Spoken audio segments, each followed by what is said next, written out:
Oke, ini ada dua anggur ya, udah rusak. Ya. Ya di situ aut-autan, nggak pernah dirawat. Nah ini ada master yang datang, Pak Rengga. Nah silakan Pak Rengga, tolong Ya. bantu nih. Kenapa ini? Kayaknya ada kutunya ya. Nah, termasuk yang paling umum itu adalah kutu. Kutu itu paling senang di batang nempel. Kalau di batang sebelah bawah, kutunya itu biasanya namanya kutu perisai. Bentuknya kecil tapi dia menempel titik-titik di sini.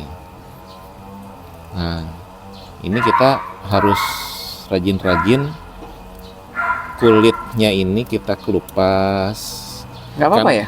Nggak apa-apa, karena kutu itu bersembunyi di balik kulit yang sudah mengelupas ini, yang sudah mati ini. Oh gitu. Itu, jadi harus sering-sering kita kelupas.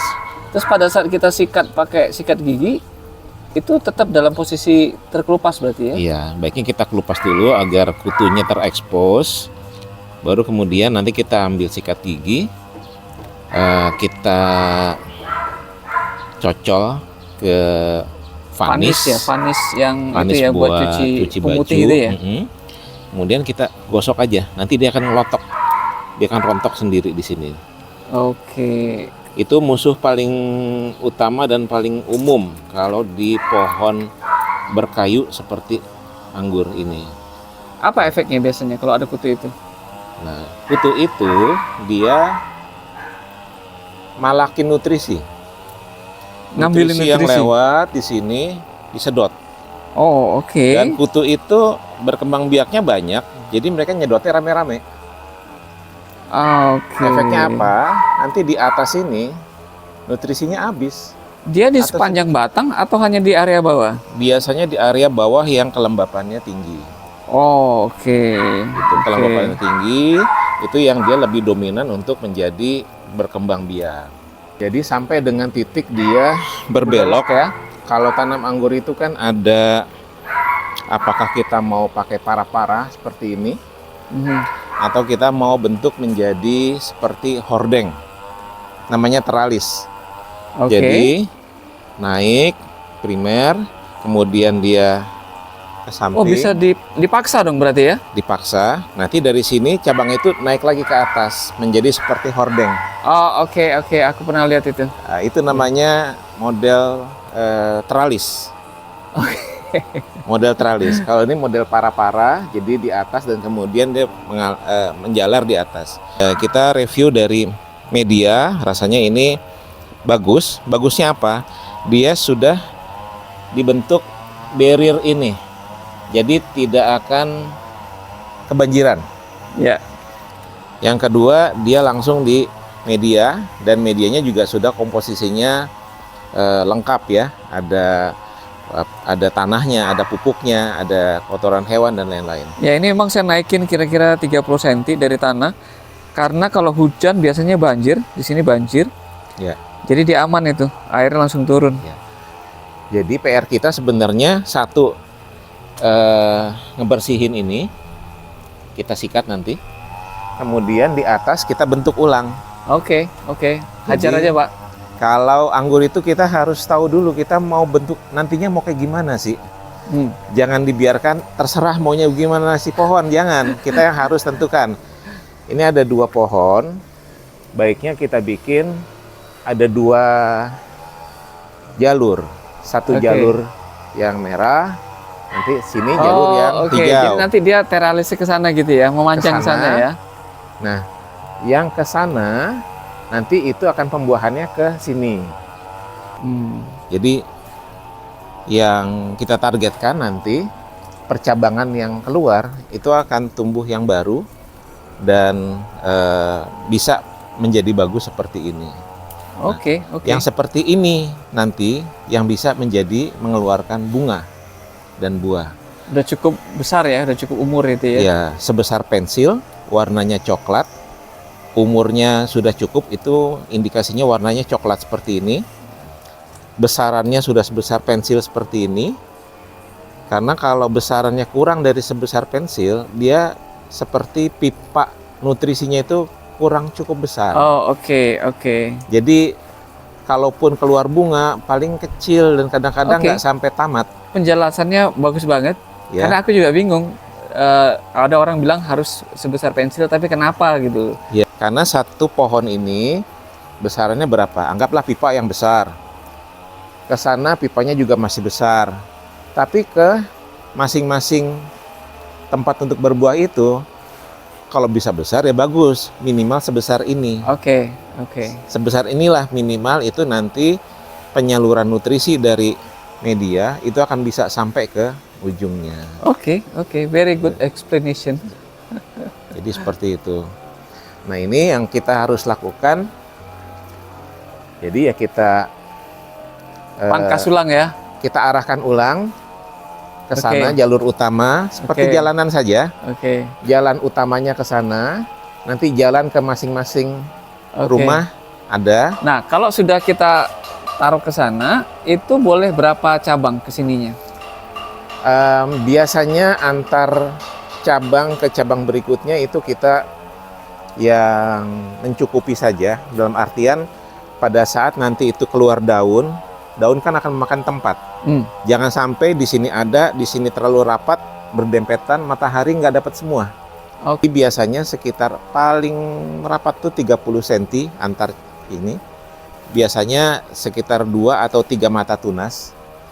Ya, 30. Lebih lagi misalnya 40 cm itu juga bagus. Di luar itu kita buang ya? Ya. Nah, kalau lebih luas dari itu takutnya terlalu jarang juga, tidak produktif. Ya. Oke.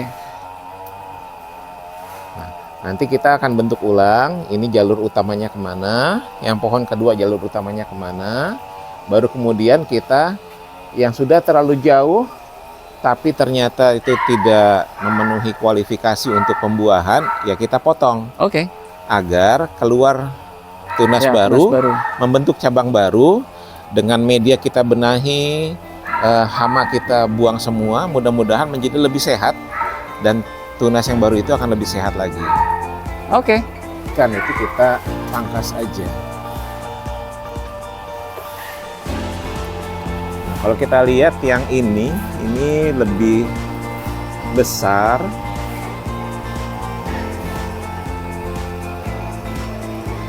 Dibanding ini, Ya, kita pangkas, Pak. pangkas aja. Pangkasnya ini ya. Sampai di pangkalnya. Oke.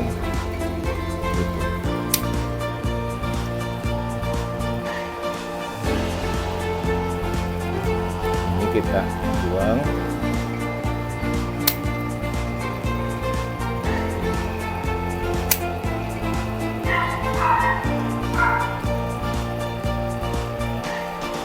Ini nanti kita bisa manfaatkan. Kita bisa semai, mungkin bisa tumbuh jadi pohon lagi. Ya, kita bikin yang jaraknya